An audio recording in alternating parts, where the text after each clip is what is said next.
It's no secret that films have the ability to both create and destroy entire movie studios. Freddy Krueger was profitable enough to found New Line, and Cutthroat Island was so horrible that Carolco dropped out of the picture soon after back in the 1990s. Many executives were shaken up by the box office failure of the Super Mario Bros. Film in 1993.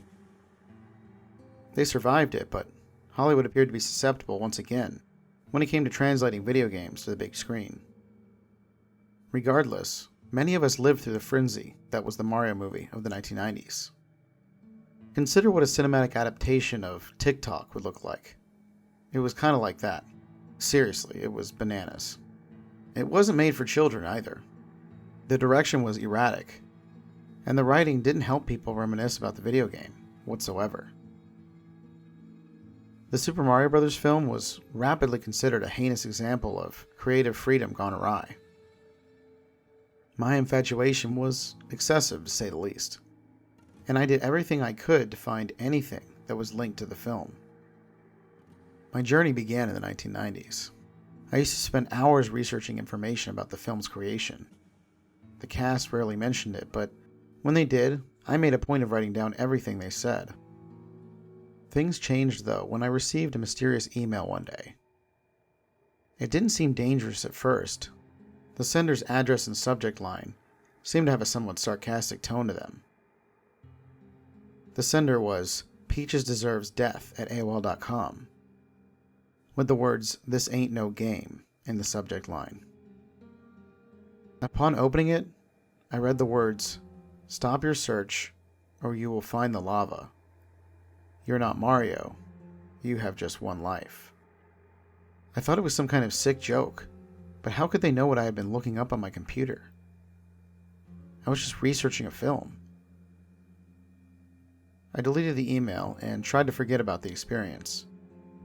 Days later, I found a couple of new forums about the franchise, so I thought I might look for some clues about what this person said to me. I read through a wealth of information on the film until one thread struck my eye. It was a reference to a sequel. This got me excited because we all know what that means to a fan. Other people on the message board weren't as enthusiastic about the film as I was, though, so I was the first to reply on the thread. The thread was asking, "Is Koopa's Revenge, the sequel to Super Mario Bros., a real film?" I replied, "Not that I know of. Where did you hear about this?"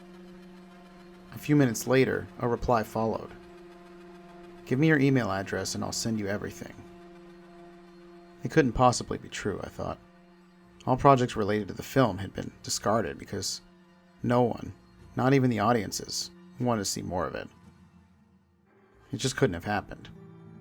A chiming sound signified that an email had come in minutes after I posted my email address. The guy provided me a link and login information for an FTP folder. In addition, he included the words "burn after reading" and a smiley emoji.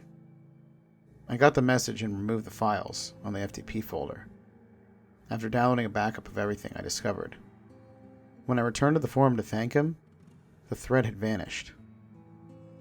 I didn't think anything of it, though, and simply clicked off the browser. As soon as I opened the email, I just sat there in awe. I couldn't believe I had a set of files that would tell me whether or not a sequel to the 1993 film existed. I know I was naive, but a fan can dream. The folder included several documents, a few JPEGs, and around 5 videos. Once I had gone through it all, the folder somehow vanished. But unfortunately, the damage had already been done. I'll go over what I recall. The details aren't exact, but what I remember is horrific enough for me to start seeing a psychiatrist again for several years after that.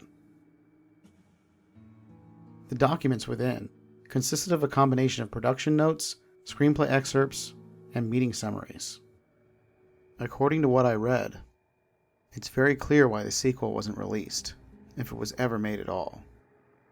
Apparently, the plot was supposed to be a dismal depiction of what would happen if Mario and Luigi were taken from Dinosaur Land and placed in Brooklyn to a life of total depression and sorrow.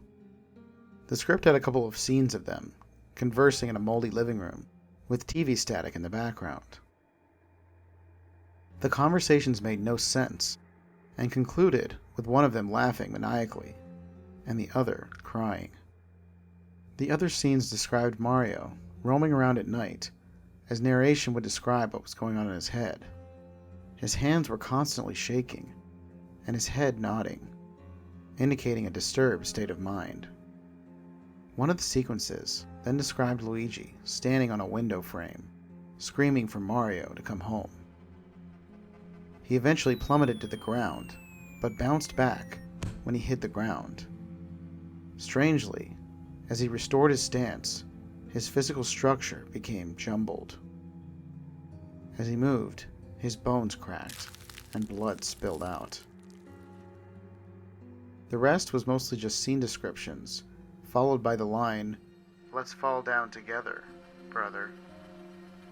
Each character continues saying that at random, followed by them committing a horrific act to themselves. Other people may have been disturbed by this, but I was used to reading about unsettling stuff. Honestly, I just thought it was strange. That's about it. I was very curious to see if anything had been shot, though. This is where the true mystery was. The fact that there were videos made everything much more elaborate. Even if the documents may have been fabricated by someone, the video made me wonder if this thing was really true. In any case, I started out thinking the videos would just be some kind of a work in progress. Anything could have slightly piqued my interest at that point, but what I witnessed that night stayed with me forever.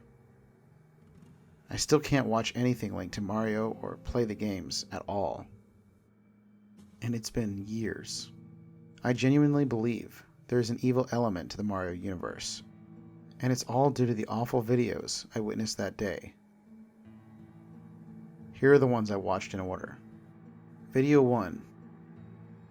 In this one, a disturbed guy speaks to the camera, pleading with someone off camera not to make a sequel. The only light seen comes from a screen beside him, making it difficult to tell where he is.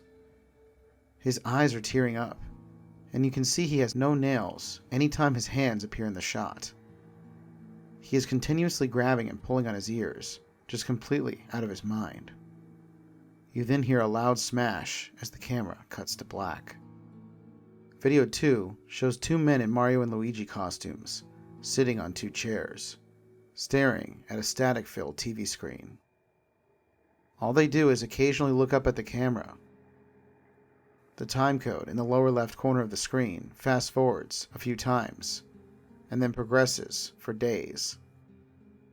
As the video continues, each of them begins to slump a little. Luigi is shown in a corpse-like pose in the final moment, his mouth wide open, utterly immobile and not breathing. Mario moans, sniffs, snarls, and eventually sets himself on fire by ingesting liquid from a container already covered with a small flame. A voice among his screaming whispers, "You can make your own lava." Video 3. There was no sound in this one. In addition, Mario and Luigi were played by different actors than in video 2. Luigi was sobbing as he stood in the shower, soaked. Mario stood outside the shower, pleading with Luigi to do something, or not to. I wasn't sure. After a few minutes, Mario is shown sitting on the floor, begging Luigi to come out of the shower. At least that's what I assumed until I saw what happened afterwards.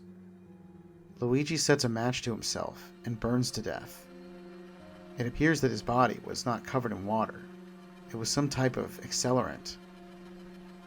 Mario stood up and cheered, clapping dumbly with his enormous white gloves, as his brother ran around screaming in the flames. Once Luigi is reduced to ashes, Mario takes a doll from his pocket. It was a Happy Meal toy from McDonald's back in the 90s. I recognized it was one the restaurant had released when Super Mario 3 the game was a big deal. Mario took the doll and began piercing his own ear repeatedly with it. Blood began to ooze from the side of his skull, and after a few seconds, Mario collapsed. "The lava is coming," whispered a voiceover in the background. Then several onlookers walked by the scene and started screaming as they discovered the body. Something about the way they reacted. I could tell they were not just part of a film. It was real. Several minutes passed and my heart continued racing. I attempted to locate more information regarding the thread, or about some sort of murders related to the film, but it was futile. I guess internet searches were not as fruitful back then as they are today. Then I heard my computer's notification sound. My hands trembled as I opened up a new email. The sender's address was burnthebros@aol.com, and the subject line was, "Peaches wasn't saved. Boo-hoo." I slowly opened the email and started reading what was inside. "Did you enjoy my pitch? Want to help me make the movie? I can always find more actors. The castle dungeon is overflowing with them. And lava is just so easy to make.